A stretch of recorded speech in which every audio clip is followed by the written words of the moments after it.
Hello student, कैसे हैं आप लोग। आप सभी का आपके अपने यूट्यूब चैनल नयन कोचिंग क्लास में बहुत बहुत स्वागत करता हूं।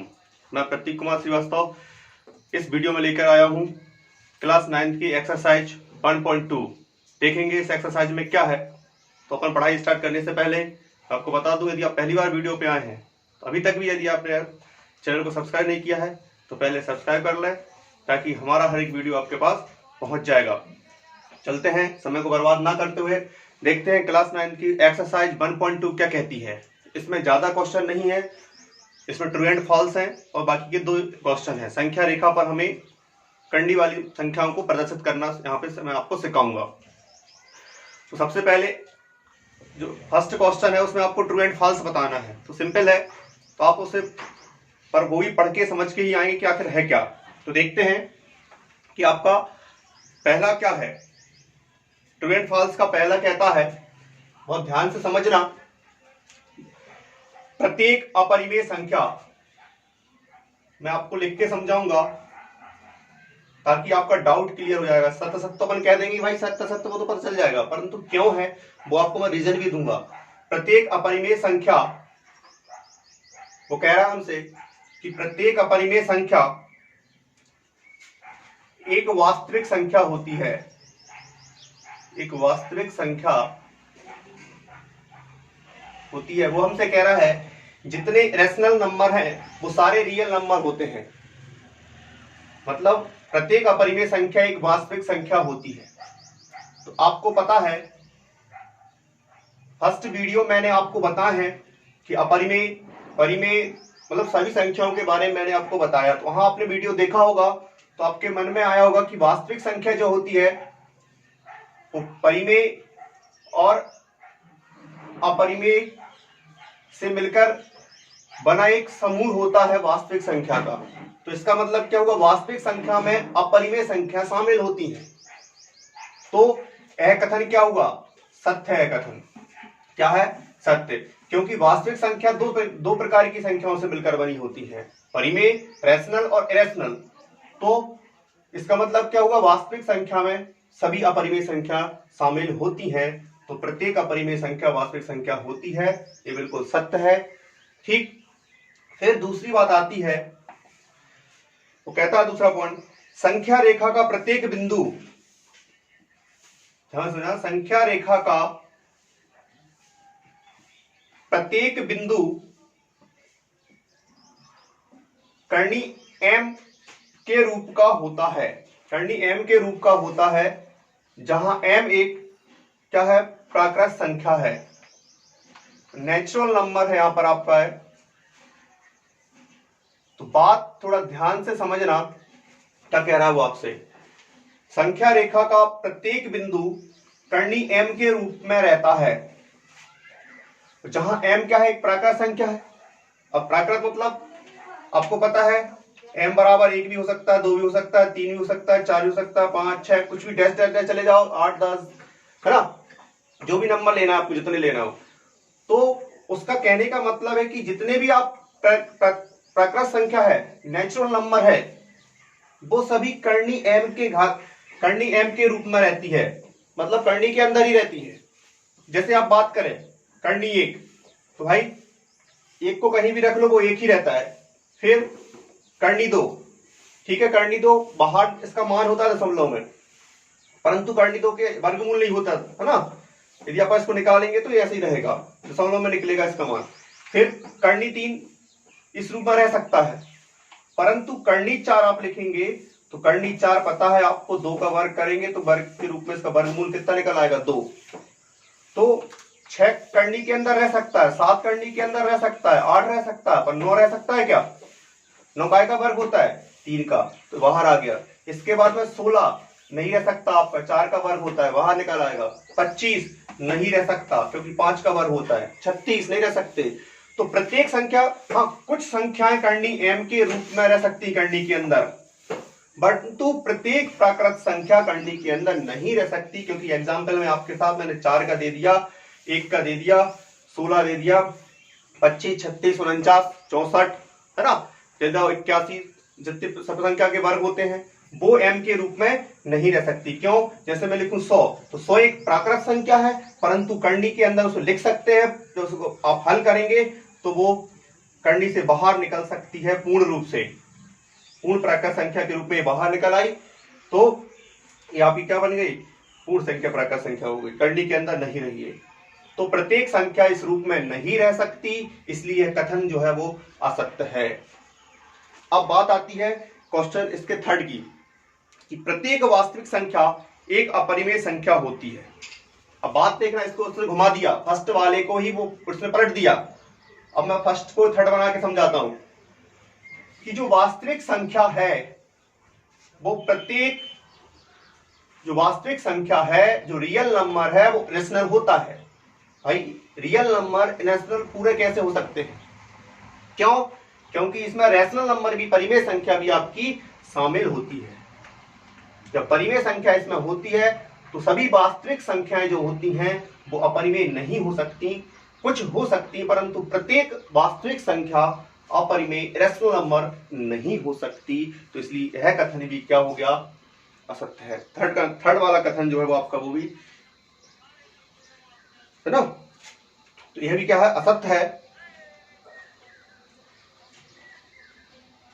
अब इसका क्वेश्चन नंबर सेकंड,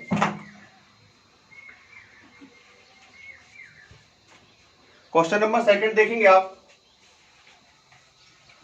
वो भी थ्योरिकल है, ट्रू एंड फॉल्स समझ गए होंगे आप।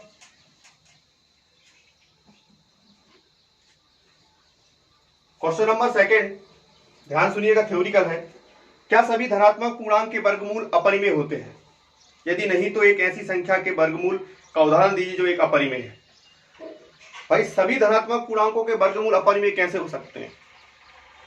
पूर्णांक मतलब भाई जैसे ककेरा भवन से, क्या सभी धनात्मक पूर्णांकों के वर्गमूल अपरिमेय होते हैं? यदि नहीं तो एक ऐसी संख्या के, तो अपन क्या लिखेंगे? लिख देंगे कथन, सभी धनात्मक पूर्णांकों के वर्गमूल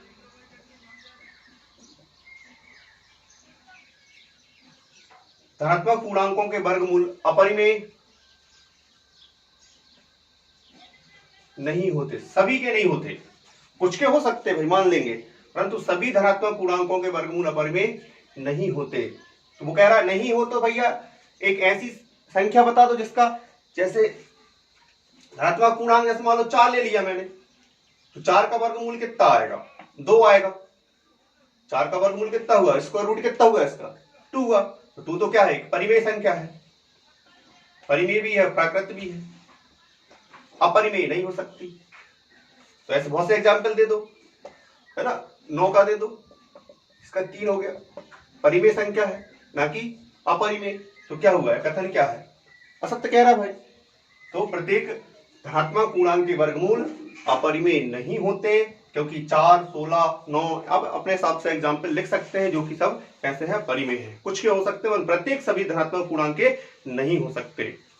अब आता है मजेदार क्वेश्चन, ठीक है। इससे पहले आपको थोड़ा सा आपका एक बेसिक क्लियर कर दूंगा मैं। क्लास 9 यहाँ पर बहुत अच्छे से पढ़ाई करना है, क्योंकि आपका बेस होता है क्लास 9। यहाँ पर आप अच्छी मेहनत करेंगे मैथ में तो 10th में आपका इसका रिस्पॉन्स बेहतर मिलेगा। तो यहाँ हर एक वीडियो अच्छे से देखना है, ताकि आपका बेस बहुत मजबूत कर दूंगा भाई मैं। यहाँ पे एक बात समझना, मैथ में कभी प्रॉब्लम नहीं जाएगी आपको, है ना। तो संख्या रेखा पर हमें करनी 2, करनी 3, करनी 5, ऐसी करनी 7, अनेक करनी 6, ठीक है। ऐसी संख्याओं को, इन संख्याओं को, करनी वाली संख्याओं को हमें संख्या रेखा पर निरूपित करना है। आपके क्वेश्चन तो करनी 5 कह रहा है, ठीक है, बाकी आप समझ के कर लेंगे। तो सबसे पहले आप, यदि आपने नाम सुना होगा तो अच्छी बात है, और नहीं सुना है तो सुन लीजिएगा, पाइथागोरस प्रमेय। इसको समझ लो बेटा, पाइथागोरस प्रमेय क्या होती है। अब पाइथागोरस प्रमेय लगती कौन से त्रिभुज में है? सबसे पहले तो वो बात आती है, ठीक है, आप समझदार हैं, 8वीं में पढ़ के आए हैं, परंतु फिर भी ये आपका समकोण त्रिभुज है। क्या है? समकोण त्रिभुज वह त्रिभुज जिसका कोई एक कोण 90 अंश का होता है, वह त्रिभुज आपका समकोण त्रिभुज कहलाता है। बाकी दो कोण न्यून कोण होते हैं, है ना। अभी आपका अध्याय 6 9th का ये त्रिभुजी का है, वहां पर मजेदार चैप्टर है, जब भी पढ़ाएंगे तो वहां पर आप इसको समझिएगा, जीवन में आप कभी त्रिभुज नहीं भूलेंगे। समकोण त्रिभुज समझ गए होंगे, वह त्रिभुज जिसका कोई एक कोण 90 अंश का होता हो, वह त्रिभुज आपका समकोण त्रिभुज कहलाता है। तो यहाँ पे ए 90 अंश का है, 90 अंश के सामने की भुजा को हम बहुत समझना ध्यान से, क्योंकि समकोण त्रिभुज नाम तो पता होता है परंतु उसके अंदर की बातें नहीं पता होता, छोटी छोटी, क्योंकि 8वीं में हम सीधा सीधा पढ़ के आते हैं, बहुत ही कम स्टूडेंट्स का बेस मजबूत होता है। तो यहाँ पर मैं आपको समझा दूं, ये आपका लंब होता है जिसे हम परपेंडिकुलर कहते हैं, कर्ण को हम हाइपोटेनियस कहते हैं, और जिस ये आपका नीचे बना है आपका ये आधार है, ये बेस कहलाता है।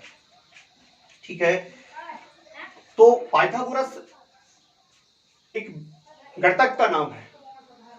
अध्याय 5 जब पढ़ेंगे तो वहां पढ़ेंगे आप कि थेल्स का प्रिय शिष्य कौन था, तो थेल्स का प्रिय शिष्य कौन था, पाइथागोरस ही है। ठीक है, तो वहां पर आप अध्याय 5 पढ़ेंगे आप यूक्लिड ज्यामिति का परिचय, तो वहां पे आप समझ जाएंगे कि आखिर पाइथागोरस कौन था। तो पाइथागोरस गणितज्ञ है, उन्होंने एक प्रमेय दी, उस प्रमेय का नाम ही उन्होंने उनके नाम से ही रखा। जितने गणितज्ञ हैं, महान लोग हैं, जो भी चीज करते हैं वो अपने नाम से ही रखते हैं भाई। ठीक है, तो पढ़ लो, तुम भी बना लेना कोई थ्योरम, अपने नाम से चला देना।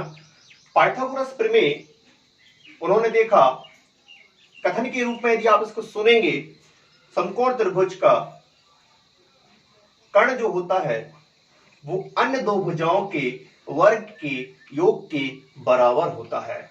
मतलब कर्ण का वर्ग जो है वो अन्य दो भुजाएं, मतलब अन्य दो कौन कौन सी साइड बची आपकी, परपेंडिकुलर और बेस बचा, इन दोनों का स्क्वायर करके प्लस कर दो तो कर्ण का स्क्वायर दोनों सेम हो जाते हैं। मतलब लंब का स्क्वायर प्लस आधार का स्क्वायर, तो ये आपकी कहलाती है पाइथागोरस प्रमेय। ना हो याद तो बेटा याद कर लो, क्योंकि कर्णी रेखा पे दर्शाने के लिए इसका प्रयोग हम करते हैं, इसी का प्रयोग होगा। ठीक है, तो पाइथागोरस प्रमेय कर्ण का वर्ग बराबर लंब का वर्ग प्लस आधार का वर्ग, यदि अपन इसको इंग्लिश में कहें तो हाइपोटेनियस का square equal perpendicular square plus base का स्क्वायर। ठीक है, तो आप इसे समझ लेना। अब चलते हैं, आपका क्वेश्चन नंबर 3 जो है वो कर्णी 5 को संख्या रेखा पर प्रदर्शित करना है। तो देखिए कैसे करेंगे, बाकी आप लोग प्रैक्टिस जरूर कर लेना भाई। क्वेश्चन नंबर 3 लास्ट क्वेश्चन है, बाकी तो सब ऐसी। तो ये देखिएगा, कर्णी 5 को संख्या रेखा पर निरूपित करना है। इस पर तो आप एक पल के लिए पाइथागोरस प्रमेय समझें। हमें इसको कर्णी 5 बनाना है, किसको, कर्ण को। तो हम आधार और बेस, आपका परपेंडिकुलर आधार ऐसे मानेंगे कि हमारा एक कर्णी 5 आ जाए। ठीक है, तो मैं यदि 2 कर दूं और इसको 1 कर दूं तो कर्ण का वर्ग कितना होता है,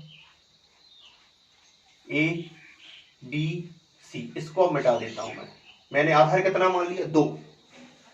तो हमारा पाइथागोरस प्रमेय कहता है कर्ण का वर्ग मतलब एसी लिख रहा हूं मैं, लंब का वर्ग, लंब कितना 1 का और आधार कितना 2 का वर्ग, 1 का वर्ग 1 होता है, 2 का वर्ग 4, एसी का वर्ग 4 और 1 कितना होगा 5, और वर्ग घटा तो क्या लग गई, कर्णी लग गई, कर्णी 5 आ गया। तो हमें इसे कर्णी 5 को ऐसे दर्शाना है, तो सबसे पहले हम वहां पर पाइथागोरस प्रमेय को लागू करेंगे। किसको लागू करेंगे, पाइथागोरस प्रमेय को। तो हमें इस प्रकार संख्या लेना है। ठीक, तो देखें ऐसी आप कर्णी 2 को दर्शा देंगे। कर्णी 3 का थोड़ा सा तरीका अलग है, मैं आपको बताऊंगा नेक्स्ट जब भी वीडियो बनाऊंगा तो उसमें मैं आपको बताऊंगा उसका तरीका क्या है ना। अभी आप कर्णी 2 कर्णी 5 कर लें, कर्णी 7 कर लेंगे, इसी तरीके से आप देखो। हमें कितना बनाना है, कर्णी 5, तो AC बराबर कितना आ गया, कर्णी 5। संख्या रेखा पे दर्शाने के लिए आपको ज्यादा नंबर नहीं लिखना है, यहाँ पे -1 आवश्यकता नहीं पड़ती, कम लिख लो, 1 2 और 1 को लिख लो एक्स्ट्रा। ठीक है, इकाई मानते हैं तो हमें यहाँ पर समान 2 इकाई मानना है। तो एक यहाँ से 0 से लेके 1 इकाई यहाँ हो गई और एक ये 2 इकाई हो गई, इन दोनों की लंबाई सेम होगी। यहाँ से बहुत ध्यान से समझना, यहाँ से 2 इकाई मैंने यहाँ तक मान ली, 2 इकाई, और इसके बाद अब 1 इकाई मुझे, जो आपका आधार हो गया। ज्यादा वाली संख्या आधार पे ही लेना है, ये बात ध्यान रखना है यहाँ पे। जैसे आप 7 को दर्शाएंगे तो 7 में जैसे आपने वन कितना किया, 7 में आपको करनी 6 लेना पड़ेगा, है ना, करनी 6 का वर्ग प्लस 1, जब जाके वो 7 होगा। ठीक, तो अब यहाँ पे देख लें, जितनी बड़ी संख्या लेंगे आप उसको नीचे मानना है आपको। यहाँ पर 2 आपने यहाँ मान लिया, 1 इसके बाद आपको समकोण त्रिभुज बनाना है, यहाँ पे 1 इकाई यहाँ पे लेना है। कितनी इकाई लेना है? 1 इकाई। स्केल की सहायता से ओ इसको 0 को जिससे मिला दो, ये आपका यहाँ बन गया। बहुत सरल तरीका है, चांदा वाला तरीका है, उसको भी बता दूंगा मैं जब भी, वो थोड़ा सा डिफिकल्ट है। इससे क्या होता है, इजीली तरीके से आपका संख्या रेखा पे प्रदर्शित हो जाता है। ठीक है, यहाँ पे अपन नाम देना चाहें तो दे सकते हैं, जैसे मैंने ओ बिंदु नाम दे दिया इसको। ठीक है, यहाँ पे अपन बी को प्रदर्शित कर सकते हैं। जी, कितनी इकाई मान ली मैंने? समान 2 इकाई, 1 और 1 2, और वही की वही इकाई 1 यहाँ मान ली सेम। कितनी? 1। कितनी मान ली? 1। अब तो क्या होगा, पाइथागोरस प्रमेय से क्या हो जाएगा जी, मैंने पाइथागोरस प्रमेय समझ जा दी इसी के। यहाँ पे अपन और लिख देंगे, पाइथागोरस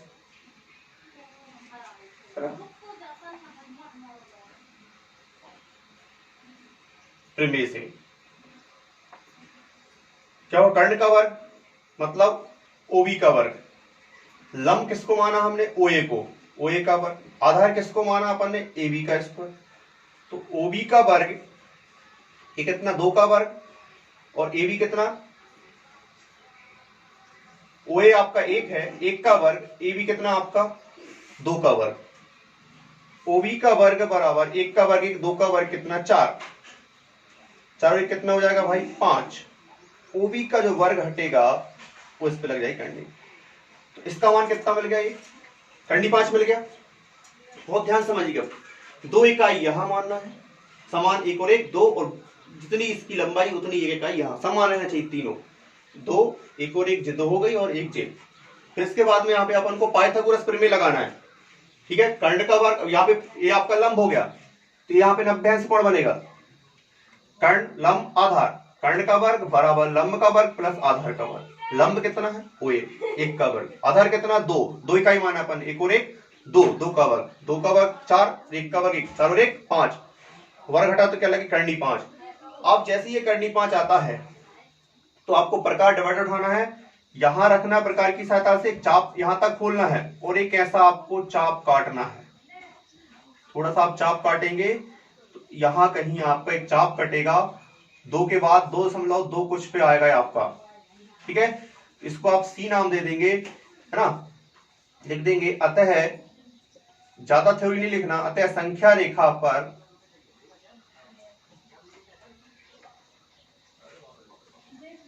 बिंदु सी करनी 5 को प्रदर्शित करती है। किसको प्रदर्शित करती है? समझ गए? 2 इकाई यहां मानना है, 1 इकाई यहां पाइथागोरस प्रमेय लगाई, कर्ण का वर्ग और लंब का वर्ग प्लस आधार का वर्ग, 1 का वर्ग 1, 2 का वर्ग 4, 4 और 1 5। जैसे ही करनी 5 आया तो यहां आपने डिवाइडर रखा, यहां तक खोला, ओ तक खोला, ओ से ऐसा घुमा दो, जहां भी आता है उस बिंदु को आप अपने अनुसार कुछ भी एक नाम दे दो, अपने अकॉर्डिंग, या नाम आप अपने हिसाब से चेंज कर सकते हैं, कोई दिक्कत नहीं है। ABCD आपको जो अच्छे लगे। तो ये आपका जहां पे इसको प्रतिच्छेद करेगा, ये आप यहां से एक चाप काटेंगे ऐसा करके, जिस बिंदु पे कट रहा है उस बिंदु पे वो 2.2 के समथिंग आएगी, और उसी बिंदु को अपने हिसाब से नाम दे दो। मैंने सी नाम दिया था। संख्या रेखा पर जो सी बिंदु है वो करनी 5 को प्रदर्शित करती है। करनी 5 का मान 2.214 कुछ होता है। ठीक है भाई। तो इसी के साथ क्वेश्चन खत्म हो गए हैं इस एक्सरसाइज के। अब नेक्स्ट वीडियो में मिलते हैं हम 1.3 के साथ। ठीक है भाई, यदि आपको वीडियो अच्छा लगे तो प्लीज लाइक और शेयर जरूर कर दीजिएगा, तभी सभी आपके दोस्तों के पास पहुंचा दो भाई। शेयर करने में कमी मत करना। जो भी प्रॉब्लम आती बिल्कुल आप मुझे आप किसी भी तरीके से पूछ सकते हैं। यदि आप कमेंट करके नहीं पूछ पा रहे हैं तो बिल्कुल आप 8718001667 पर आप कभी भी कॉल करके मुझे पूछ सकते हो। मैं आपको यहाँ पर आपकी प्रॉब्लम को सॉल्व कर दूंगा यदि कोई प्रॉब्लम आती है। ठीक, बट आपका एक काम है कि हर एक वीडियो को अच्छे ध्यान से देखना है और बस शेयर करते रहना है, ताकि कोई भी आपका मित्र पढ़ाई से वंचित ना रहे। मिलते हैं नेक्स्ट वीडियो में नेक्स्ट एक्सरसाइज के साथ। तब तक के लिए बाय बाय।